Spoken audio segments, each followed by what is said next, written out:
Hi, thank you so much for joining me today on the Math Social.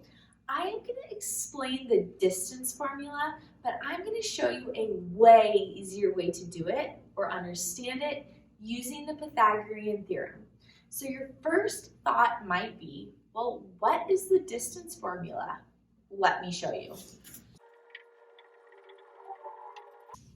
Okay, that looks super confusing.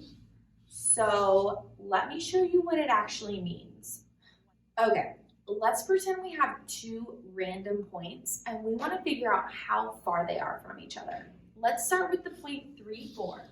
So that means we would start at the origin, we would count 3 to the right, 4 up, and we'd put a point. So this is the point 3, 4.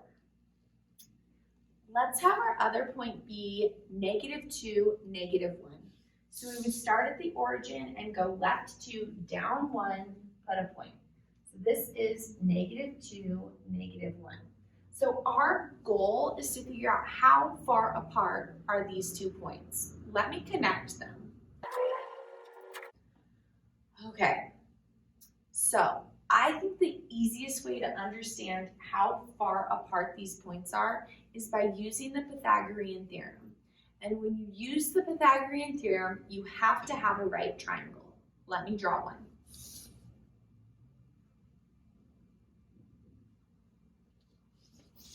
Here's our right triangle.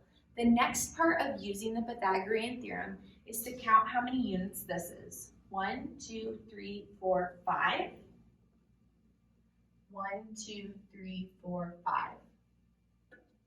The next part is to square these two numbers. 5 squared is 25, and 5 squared is 25. So those two numbers squared equal the longest side squared. If this is confusing at all, go back and watch my Pythagorean Theorem video and you will be right on track. The next thing we do is we add these two numbers. 25 plus 25 is 50. So this number squared would give us 50.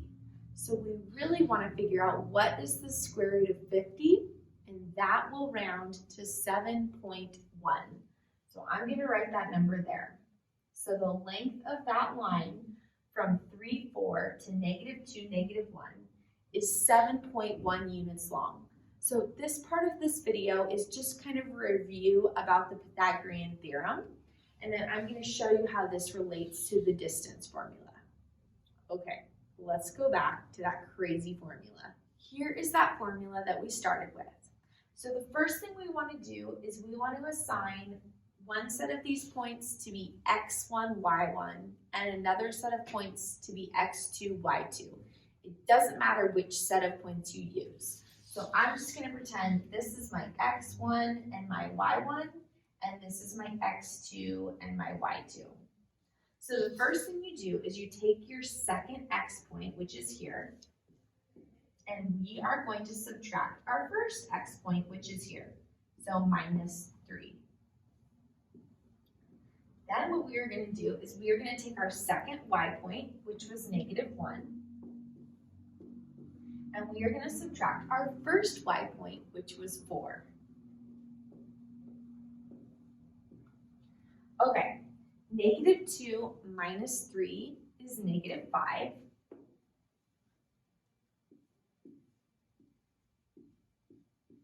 And -1 minus 4 is also -5. My next step with the distance formula is to take each of these numbers and square them. Well, -5 times -5 is going to give us 25, and -5 times -5 is also going to give us 25. This should be reminding you about what we just did on the graph paper with the Pythagorean Theorem. So we have 25 plus 25, which is going to give us 50. So we are just going to figure out what is the square root of 50.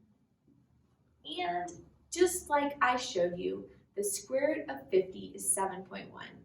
So the distance formula is just kind of an easier way or a quicker way to do the Pythagorean Theorem.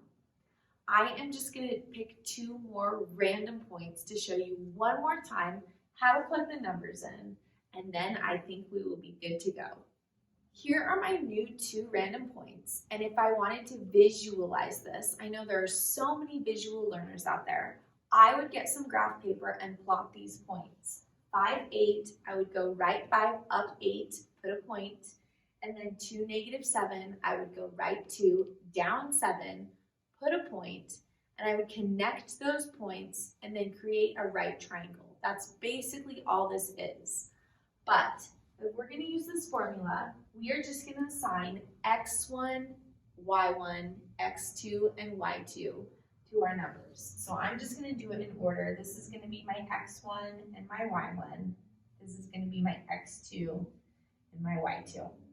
So I am going to bring down this big square root sign in my entire formula, and I am going to do x2, which is 2, minus x1, which is 5.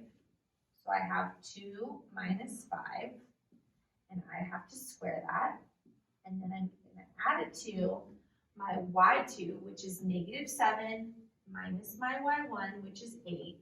So I have -7 minus 8. And 2 minus 5 is -3.